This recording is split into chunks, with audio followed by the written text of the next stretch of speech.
വയനാട്ടിൽ Kallody saint George പള്ളിക്കായി സർക്കാർ ഭൂമി നൽകിയത് ഹൈക്കോടതി റദ്ദാക്കി. 2015 പട്ടയം നൽകിയ സർക്കാർ നടപടിയാണ് സിംഗിൾ ബെഞ്ച് റദ്ദാക്കിയത്.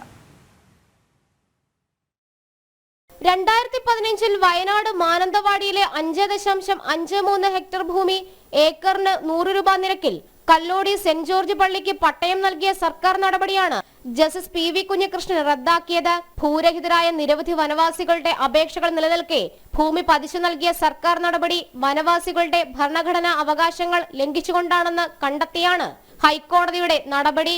ഇതേ ഭൂമിയിൽ പള്ളി, സ്കൂൾ കെട്ടിടമടക്കം നിർമ്മിച്ചിട്ടുണ്ട്. അതിനാൽ 2 മാസത്തിനുള്ളിൽ ഭൂമിയുടെ വിപണി മൂല്യം സർക്കാർ നിശ്ചയിക്കണമെന്നും വിപണി മൂല്യത്തിനനുസരിച്ച് ഭൂമി വാങ്ങാൻ കഴിയുമോ എന്ന് പള്ളിക്കാരോട് ആരായണമെന്നും ഹൈക്കോടതി ഉത്തരവിലൂടെ നിർദ്ദേശിച്ചു.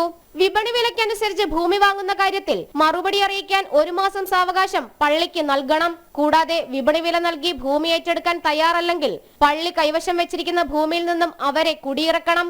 തുടർന്ന് 3 മാസത്തിനുള്ളിൽ യോഗ്യരായവർക്ക് ഭൂമി വിതരണം ചെയ്യണം എന്നിങ്ങനെയാണ് ഹൈക്കോടതി സർക്കാരിന് നൽകിയിട്ടുള്ള നിർദ്ദേശങ്ങൾ. ഭൂമി പള്ളിക്കാർ വാങ്ങിയാൽ ലഭിക്കുന്ന തുക വനവാസി ക്ഷേമ പ്രവർത്തനങ്ങൾക്ക് സർക്കാർ ഉപയോഗിക്കണമെന്നും ഹൈക്കോടതി ഉത്തരവിലൂടെ വ്യക്തമാക്കിയിട്ടുണ്ട്. ഇക്കാര്യങ്ങൾ നടപ്പാക്കി 8 മാസത്തിനുള്ളിൽ നടപടി റിപ്പോർട്ട് സർക്കാർ ഹൈക്കോടതിയിൽ സമർപ്പിക്കണം. മാനന്തവാടിയിലെ വനവാസി സംഘടനാ പ്രവർത്തകർ അഡ്വക്കേറ്റ് V സജിത് കുമാർ മുഖേന നൽകിയ ഹർജിയിലാണ് ഹൈക്കോടതിയുടെ ഇടപെടൽ. ജനം, കൊച്ചി.